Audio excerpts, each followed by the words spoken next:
કેમ છો? Good morning મારા વાલા મિત્રો. આજે તારીખ થઈ ગઈ છે 19/6/2026 અને વાર થયો મિત્રો આજે શુક્રવારનો દિવસ, વીકલી ટ્રેડિંગ સેશનનો છેલ્લો દિવસ.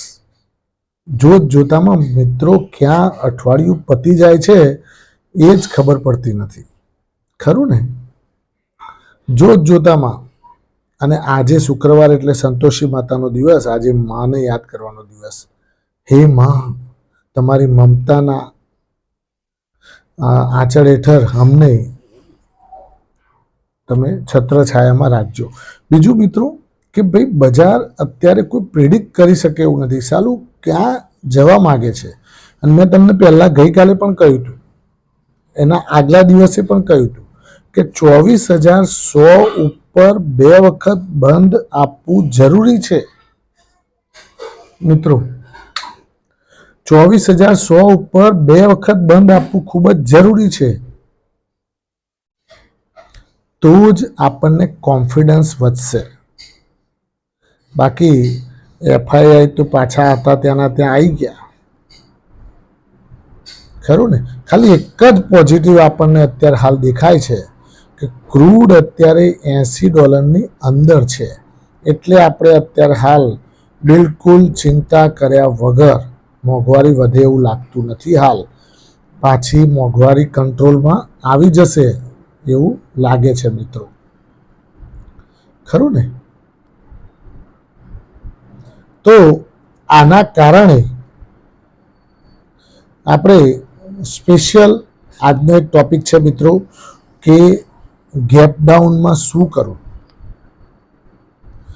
ખરીદવું નવું ગેપ ડાઉન મળે તો, કે પછી જે છે એ વેચવું?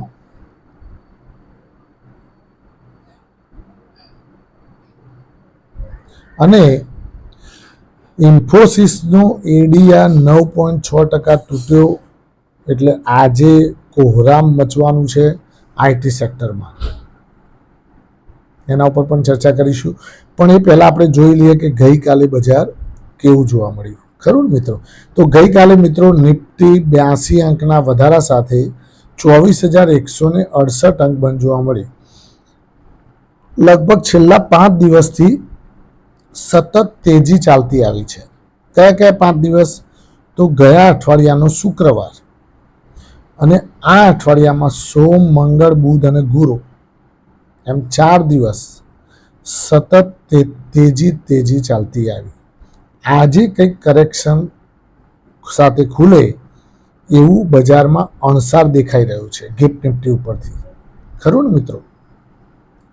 તો ગઈકાલેના બજારમાં નિફ્ટી 82 અંકનો વધારો, 24,168 અંક બંધ જોવા મળી.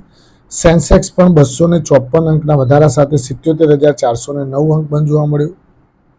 હવે મિત્રો આજે પણ નિફ્ટી માઇનસ ખુલ્યા પછી જો ફ્લેટિશ બંધ આપે તો સમજવાનું કે કંઈક નવું તેજી દેખાડશે એવું લાગે છે મિત્રો, ખરું ને? ગભરાવાની સહેજ પણ જરૂર નથી.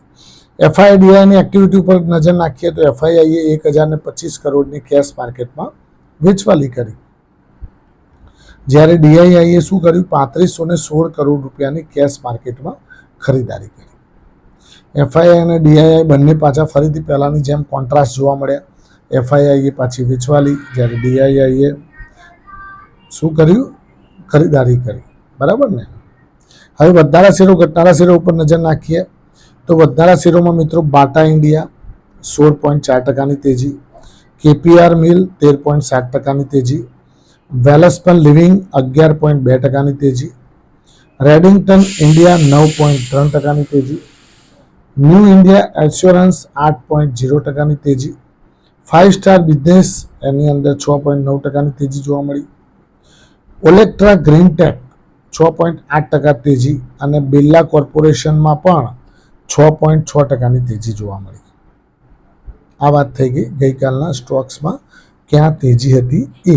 હવે ઘટનારા શેરો ઉપર નજર નાખી લઈએ તો ઘટનારા શેરોમાં મિત્રો આપણો બધાનો ચહીતો આઈએફસીઆઈ પહેલા નંબરે 8.6%ને અખરી ગયા. કાલે જબરદસ્ત પ્રોફિટ બુકિંગ જોવા મળ્યું, ખરું ને? આઈડીબીઆઈ બેંક 6.4% એ પણ નીકળી ગયો, એમાં પણ પ્રોફિટ બુકિંગ જોવા મળ્યું.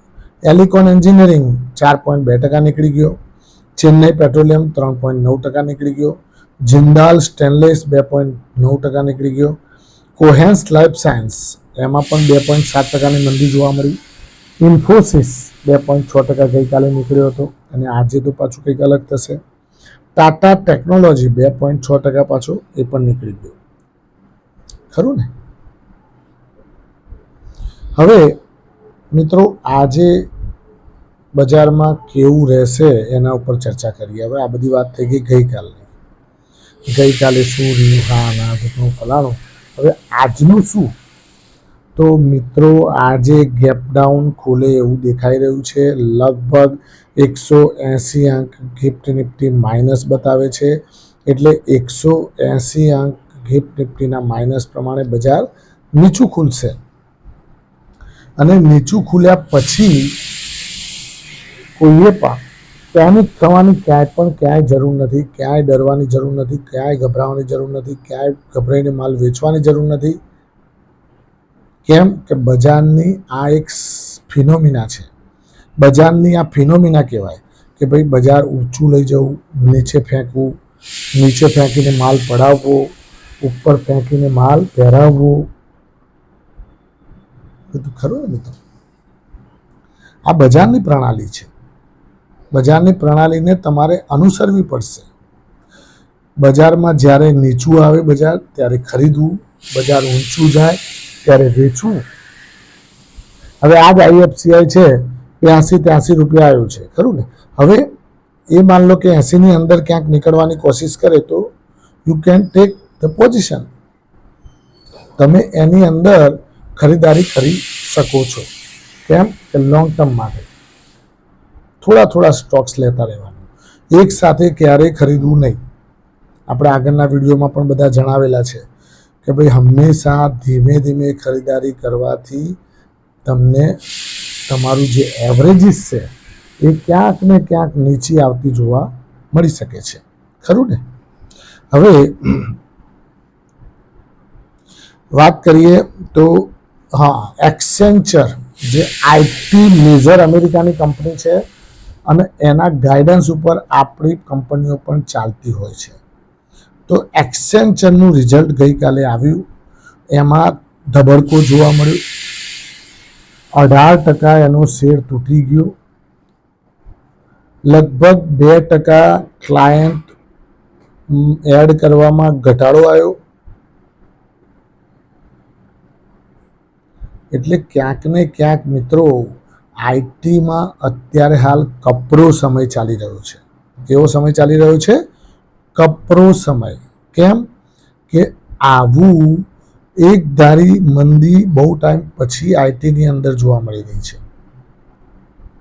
બાકી આઈટી લગભગ મંદી કરીને પછી રિકવર કરતું જોવા મળતું હોય છે, પણ આઈટી ફર્સ્ટ ટાઈમ બહુ ટાઈમ પછી આ કન્ડિશનમાં જોવા મળી રહી છે કે જ્યાં એ રિકવર કરી શકતું નથી અને ક્યાંક ને ક્યાંક એના ઉપર પ્રેશર વધારે જોવા મળી રહ્યું છે. હવે ઇન્ફોસિસનો એડીઆર એના કારણે 9.6% તૂટી ગયો. હવે આજે ઇન્ફોસિસમાં ડાઉનવર્ડ જોવા મળશે. એની સાથે સાથે TCS, HCL tech, Wipro, tech Mahindra, આ બધું એની જે સેના છે આખી અંગાતની, એના ભાઈબંધો બધા એ બી કહેશે ચાલ બકા તું એકલો શું કા તૂટીશ, અરે અમે આવીએ છીએ અંગાથી, ખરું ને. એટલે આજે આઈટી સ્ટોક્સમાં ફરીથી ક્યાંક ને ક્યાંક ખુલતાની સાથે કોહરામ દેખાય અને ક્યાંક નીચા ભાવે ક્યાંક ખરીદારી આવે અને પાછું ઉપરની સાઈડે ખેંચીને લઈ જાય તો વધારે સારું. બાકી ક્યાંક ને ક્યાંક આઈટી સેક્ટર ઉપર પ્રેશર હાવી થતું જોવા મળશે. બીજું મિત્રો કે આજે સોનું અને ચાંદી બધા તૂટ્યા છે, એટલે સ્વાભાવિક છે કે હિન્દુસ્તાન ઝિંક, હિન્દુસ્તાન કોપર, વેદાંતા આ 3 સ્ટોક્સમાં ડાઉનવર્ડ ડાયરેક્શનમાં ખુલે તો નવાઈ ન પામતા મિત્રો, ખરું ને. હવે એક બીજી વસ્તુ કહેવાનું કે જીએનએ એક્સેલ કરી છે સ્ટોક, GNA AXLE જીએનએ એક્સેલ તો 2.33 લાખ શેર પ્રમોટરે ખરીદ્યા છે, પણ લાર્જ ટ્રેડના કારણે કદાચ નેગેટિવ થાય, કારણ કે ખરીદારી કરે કોણ? કોઈક વેચે તો ને ભાઈ. આ બ્લોક ડીલ કહેવાય. આ બ્લોક ડીલની અંદર કંઈ પણ થઈ શકે, કાં તો વધારો આવે કાં તો ઘટાડો આવે. Thank you very much. ખૂબ ખૂબ આભાર મિત્રો. આજનો દિવસ તમારા માટે શુભ રહે, લાભદાયી રહે, ફળદાયી રહે એવી માય પ્રોફિટ પોઈન્ટ ચેનલ વતી આપ સૌને શુભકામનાઓ. Thank you very much.